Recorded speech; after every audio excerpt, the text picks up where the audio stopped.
Olá, mais uma vez aqui estamos com o nosso programa Alinhando os Ponteiros. Isto mesmo, queremos estar alinhados com a vontade de Deus.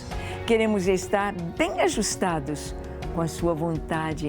Queremos estar olhando o presente, olhando e tirando lições do passado, mas mirando o futuro. Sabendo que o que nos aguarda é tão maravilhoso e que a Bíblia nos ensina. Jesus nos ensina. No programa de hoje, vamos conversar sobre este tema. Jesus nos ensina sobre a sua volta. Ele voltará. Jesus veio como homem, o Filho de Deus. Deus se encarnou, se tornou homem, viveu entre nós. Foi morto ali na cruz do Calvário, sepultado num sepulcro novo cavado na rocha. Ressuscitou ao terceiro dia, ascendeu aos céus, assentou-se à destra da majestade de Deus e de lá voltará para nos levar para si. Vamos ver o que o Senhor nos ensina sobre o seu retorno, sobre a sua volta. Deixe o seu coração aberto para Deus. O Espírito Santo vai lhe falar, vai lhe ensinar. O programa Alinhando os Ponteiros já começou.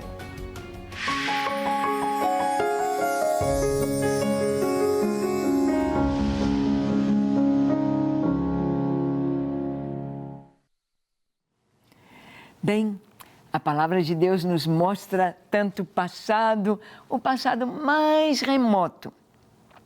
Antes, quando nada ainda existia, a palavra já nos diz, no princípio era o Verbo estava com Deus e o Verbo era Deus. Ele estava no princípio com Deus, todas as coisas foram feitas por intermédio dele e sem ele, nada do que foi feito se fez. Este Verbo é Jesus. Antes da criação do mundo, Jesus já existia, como nos diz o próprio João Batista. Como a Escritura nos afirma que ele seria chamado Pai da Eternidade. Deus forte, o menino que nasceu, o Filho que foi dado a Israel, cujo principado, cuja autoridade e poder está sobre os seus ombros. Jesus veio. Jesus deu a sua vida ali na cruz do Calvário e Jesus voltará. E Jesus ensinou sobre a sua vinda. Ele nos deu sinais. Ele não falou o dia, a hora, mas ele deu os sinais da sua vinda. Vamos ver? Em Mateus capítulo 24, de 1 a 3, no sermão profético, Jesus fala da destruição do templo. Olha o que a Bíblia diz. Tendo Jesus saído do templo, ia se retirando, quando se aproximaram dele os seus discípulos para lhe mostrar as construções do templo. Ele, porém, lhes disse, não vedes tudo isto? Em verdade vos digo que não ficará aqui pedra sobre pedra que não seja derribada.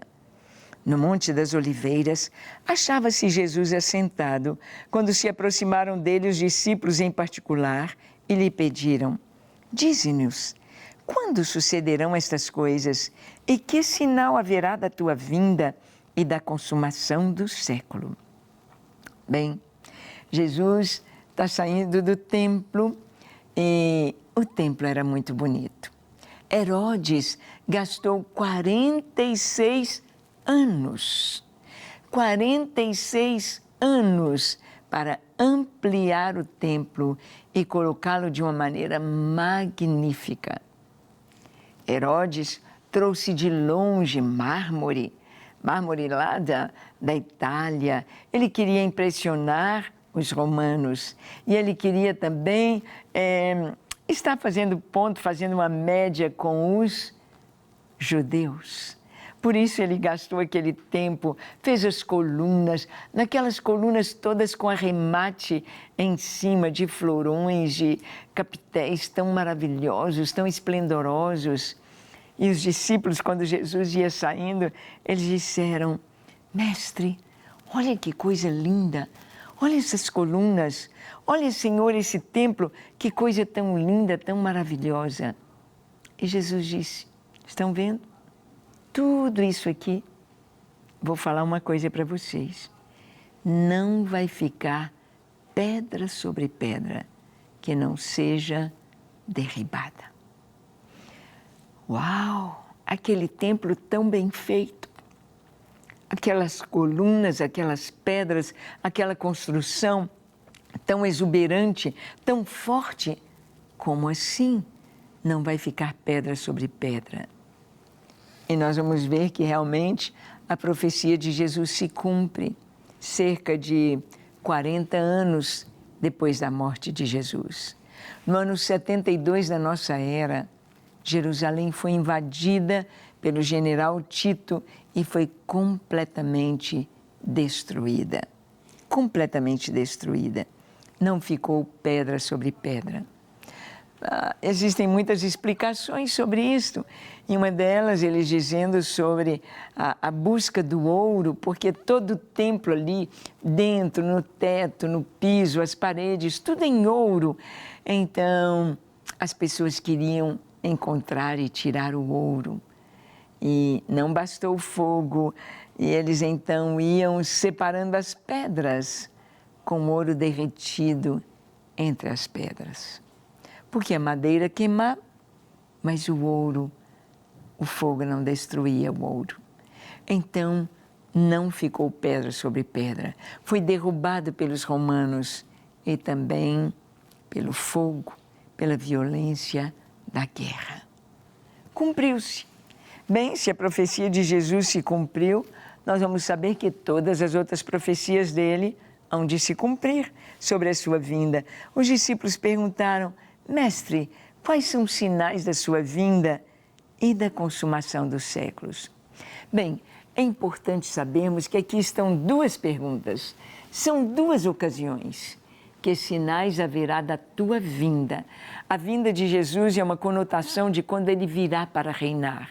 Ele virá pessoalmente reinar sobre Israel, fazer de Jerusalém a capital dos povos. Ele virá para reinar aqui. É o período chamado período do milênio, quando durante 1000 anos Satanás ficará preso e as pessoas estarão livres para o reinado de Cristo. Um reinado de justiça, um reinado de acertar, de arrumar todo este planeta, um reinado com o próprio Senhor aqui. E nós estaremos com Cristo, nós estaremos reinando com Ele. Mas isto é uma coisa, a vinda de Jesus, agora a consumação do século, ou seja, o fim do mundo, quando tudo vai terminar, quando teremos um novo céu e uma nova terra. É uma segunda pergunta, não se refere à mesma coisa. A vinda de Jesus é um tempo, a consumação dos séculos é outro tempo. Então vamos ver o que Jesus vai responder. No versículo 4 ao 6 de Mateus 24, Jesus disse: E ele lhes respondeu: Vede que ninguém vos engane, porque muitos virão em meu nome dizendo: Eu sou o Cristo, e enganarão a muitos. E certamente ouvireis falar de guerras, rumores de guerra. Vede, não vos assusteis, porque é necessário assim acontecer, mas ainda não é o fim. Jesus está falando sobre os sinais. E um dos sinais que ele diz, vai ter gente que vai dizer que é o Cristo. Vai ter gente que vai dizer, eu sou o Cristo. E vão enganar. Hoje nós temos, aqui no Brasil tem o chamado INRI, ele diz que ele é o Cristo, se veste como Jesus, tem o cabelo grande assim e tem seguidores. Eu sou o Cristo. Vede que ninguém vos engane. E outros falsos cristos, falsos, haveriam de aparecer. Durante esses 2000 anos isso tem acontecido e nos nossos dias tem acontecido. Mas ele diz, vai ter guerras e rumores de guerra. Século XX, século XXI, com tantas guerras, a gente já pensa, não tem lógica, não tem justificativa para uma guerra da Rússia contra a Ucrânia. Não tem as guerras, e a guerra é cruel, e a guerra é muito triste, há muito sofrimento, muita dor, muita morte, muito medo, muito pânico, muita fome, muitas consequências graves, tanto na economia quanto para as pessoas. Mas Jesus disse, é necessário assim acontecer, mas ainda não é o fim. Jesus está falando sobre o princípio das dores. Ele está falando sobre um tempo de preparação para toda a consumação de tudo isso. Em Mateus 24, de 7 a 8, Jesus disse, porquanto se levantará nação contra nação, reino contra reino, e haverá fomes e terremotos em vários lugares. Porém, tudo isto é o princípio das dores. Fomes. Ah, quem não se lembra daquelas fotos tão tristes de pessoas cadavéricas, como um esqueleto ambulante ali na África, na Biafra. Fome, fome, fome. Haverá o quê? O Senhor disse terremotos. Terremotos. Quantos terremotos nós temos tido? Os terremotos, eles aconteciam a cada 100 anos, um grande terremoto, depois a cada 30 anos, a cada 10 anos. Agora nós temos terremotos quase diários. Lá no Japão, por exemplo, diariamente. E nós sabemos que há grandes terremotos com grandes consequências, com muita morte. Eles estão como a mulher que está de parto e que as contrações vão aumentando gradativamente. De meia em meia hora, depois de 15 em 15 minutos, de 10 em 10 minutos, de 5 em 5 minutos, até que nasce o bebê. A Terra está assim, se contraindo, cada vez com maior frequência são os terremotos. Mas Jesus disse, ainda não é o fim, é o princípio das dores. Vamos ver uma grande perseguição aos cristãos no tempo do fim. Você está preparado? Preparado para ser perseguido? Preparado para a morte, para a perseguição? Olha bem, Jesus disse, e sereis atribulados, e vos matarão. Sereis odiados de todas as nações por causa do meu nome. Nesse tempo, muitos hão de se escandalizar, trair e odiar uns aos outros, levantar-se-ão falsos profetas e enganarão a muitos. E por se multiplicar a iniquidade, o amor se esfriará de quase todos. Aquele, porém, que perseverar até o fim, esse será salvo. Então sereis atribulados e vos matarão. Nesses 2000 anos, desde que a igreja surgiu no planeta, surgiu nas nações, se espalhou pelas nações da terra, se espalhou pelos continentes afora, tem havido morte de cristãos, martírio de cristãos. Na África, pelos muçulmanos, no Oriente Médio, também por eles.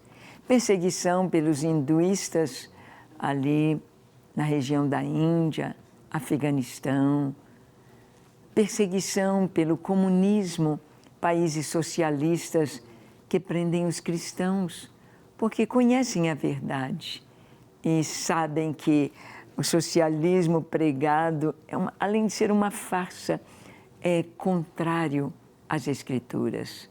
Grande perseguição aos cristãos no tempo do fim.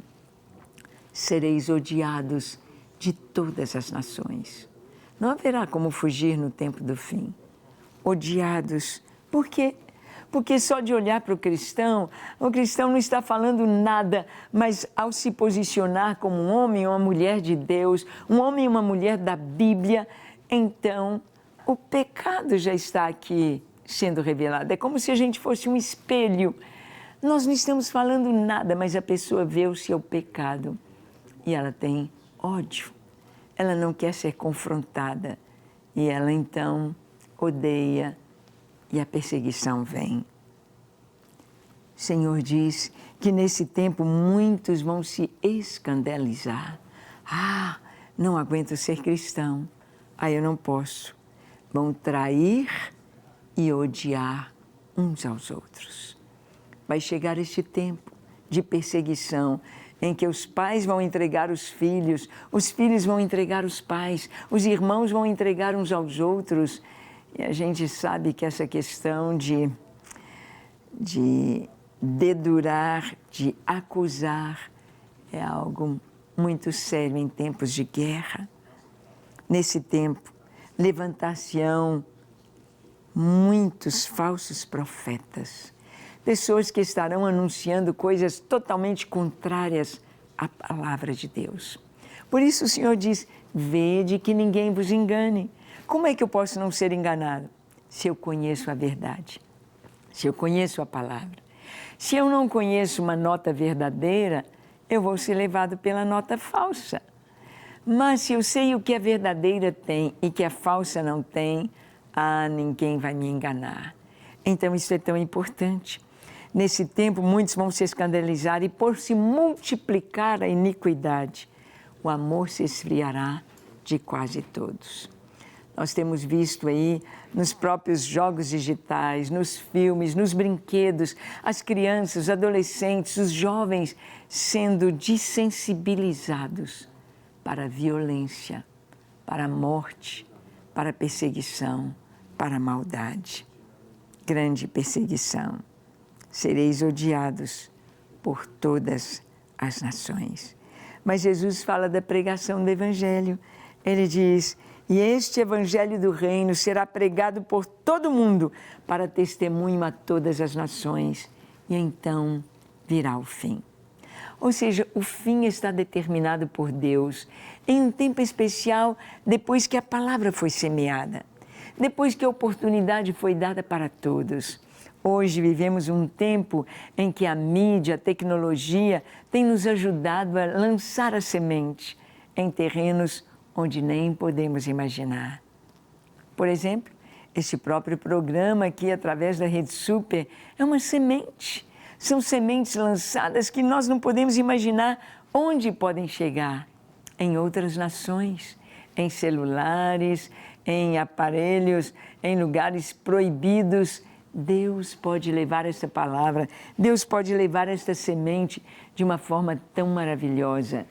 E o Evangelho há de ser pregado, pregado a todas as nações. E então virá o fim. Depois de testemunhar a todas as nações, todos os povos hão de ouvir o Evangelho.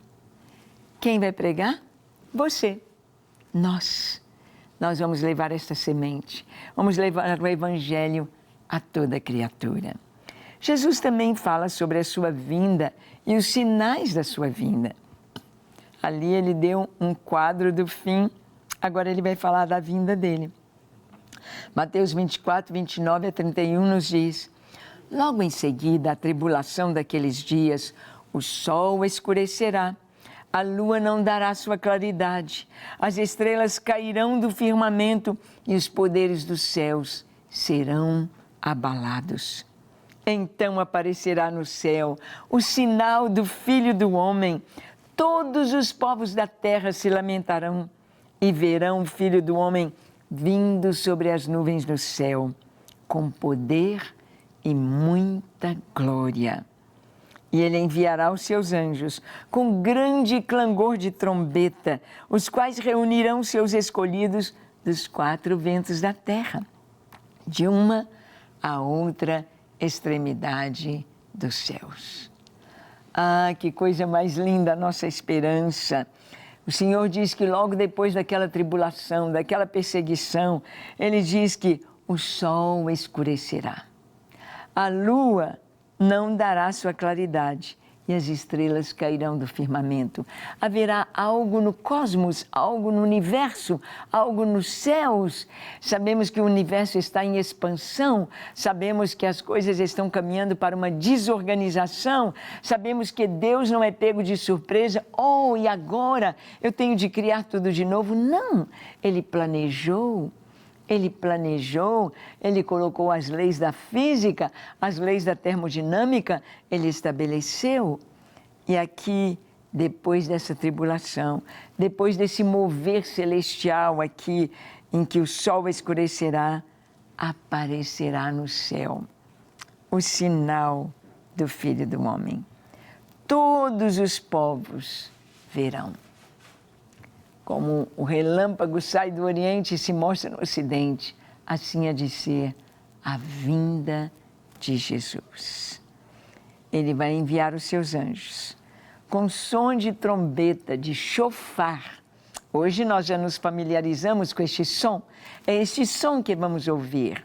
E os anjos do Senhor vão recolher os filhos de Deus. Vão recolher no que nós chamamos do arrebatamento da igreja. Jesus conta a parábola da figueira, versículo 32 e 33 de Mateus 24. Aprendei, pois, a parábola da figueira.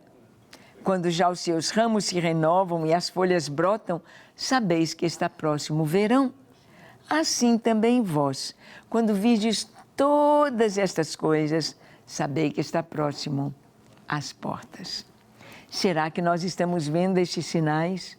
Guerras, rumores de guerra, terremotos, pestes, fomes, falsos cristos. Nós estamos vendo tudo isso? Sim, claro que sim. E ele diz, sabeis que está perto às portas, quando a figueira der os seus figuinhos. Quando os ramos da figueira se renovam. A figueira na Bíblia simboliza Israel. É Israel. Israel já surgiu no cenário mundial depois de 2000 anos de dispersão. 2000 anos de diáspora. Agora, em 1948, século passado, Israel desponta. Já 74 anos que Israel aí está. Como prova viva de que a palavra de Deus se cumpre, prova viva de que a Bíblia é a verdade. O impossível aconteceu. Um povo disperso entre todas as nações do mundo, um povo humilhado, um povo que o mundo, ou a Europa, ou a Alemanha, ou Hitler tentou destruir e acabar com este povo. Não foi possível. Este povo renasce. Este povo aí está para cumprir o propósito. E surge ali no seu país, ali, Eretz Israel, o Estado de Israel. É a figueira. É a figueira que brota, é a figueira cujos ramos se renovam e sabemos que o verão está próximo. A vinda do Senhor está próxima. Vamos ler do verso 33 ao 39 o que está escrito. Diz assim, assim também vós, quando virdes todas estas coisas, sabei que está próximo às portas. Em verdade vos digo que não passará esta geração sem que tudo isto aconteça. Passará o céu e a terra, porém as minhas palavras não passarão. Mas a respeito daquele dia e hora, ninguém sabe, nem os anjos do céu, nem o Filho, senão o Pai. Pois assim como foi nos dias de Noé, também será a vinda do Filho do Homem. Porquanto assim como nos dias anteriores ao dilúvio, comiam, bebiam, casavam e davam-se em casamento, até o dia em que Noé entrou na arca, e não perceberam, senão quando veio o dilúvio e os levou a todos. Assim será também a vinda do Filho do Homem. Bem, aqui Jesus está trazendo palavras tão fortes. Ele está dizendo que a geração que veria os sinais era a última geração. Nós temos visto todos estes sinais acontecendo de uma maneira e numa sequência tão clara dos sinais aqui de Mateus 24. Ele diz, passará os céus e a terra, mas as minhas palavras não passarão. Tudo vai se cumprir. O dia e a hora não nos foram revelados. O Senhor fala que temos de estar preparados, mas Ele não nos revelou o dia e a hora. Mas Ele deu todos os sinais, todas as dicas, para que saibamos, pudéssemos saber quando Jesus virá. E Ele diz que aquela geração, a última geração, vai ver tudo acontecer. E será como nos dias de Noé.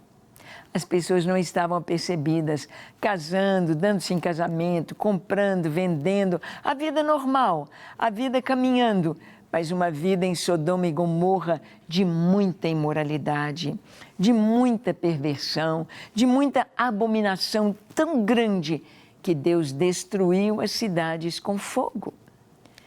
Jesus vai dizer que na sua volta o mundo estará como no tempo de Noé.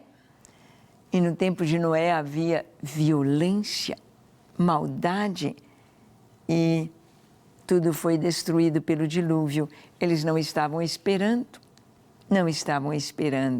e veio tudo de repente. Assim será na vinda do Filho do Homem.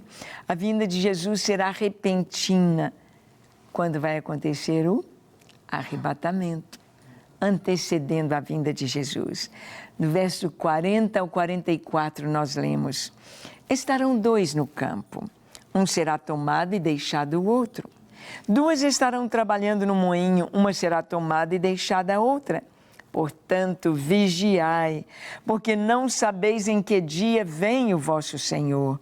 Mas considerai isto: se o pai de família soubesse a que hora viria o ladrão, vigiaria e não deixaria que fosse arrombada a sua casa. Por isso, ficai vós também apercebidos, porque a hora em que não cuidais, o Filho do Homem virá. A vinda de Jesus será repentina. As pessoas não estarão se apercebendo, não estarão preparadas para isto. O Senhor diz que eu e você precisamos estar prontos, vendo os sinais, buscando santificação. Hoje, mais do que nunca, eu e você precisamos nos santificar, preparar a nossa vida para esse encontro glorioso com o Senhor Jesus. A vinda de Jesus será repentina, mas estaremos preparados. Vamos orar? Feche os seus olhos, curve a sua fronte, consagre agora a sua vida ao Senhor. Ore comigo dizendo assim: Senhor, eis-me aqui em Tua presença. Eu abro o meu coração. Jesus, põe em ordem a minha vida. Lava-me, limpa-me, transforma-me, encha-me com Teu Espírito Santo. Capacita-me para fazer a Tua vontade e apenas a Tua vontade. Eu me entrego a Ti, me santifico. Encha-me com Teu Espírito Santo. E que eu possa ser uma bênção, uma luz a guiar outros em Teus caminhos. Toma minha vida, minha família, tudo que eu tenho, tudo que eu sou, dedico a Ti, consagro a Ti, recebe-me, em nome de Jesus. Amém, amém e amém. Graças a Deus. É isso aí. Nós oramos, nós cremos, nós buscamos e vamos nos preparar em santidade para a vinda do Senhor. Amém? Deus te abençoe ricamente e até o nosso próximo encontro, quando aqui estaremos compartilhando com você a Palavra de Deus, alinhando os ponteiros da nossa vida na presença do Senhor. Deus te abençoe.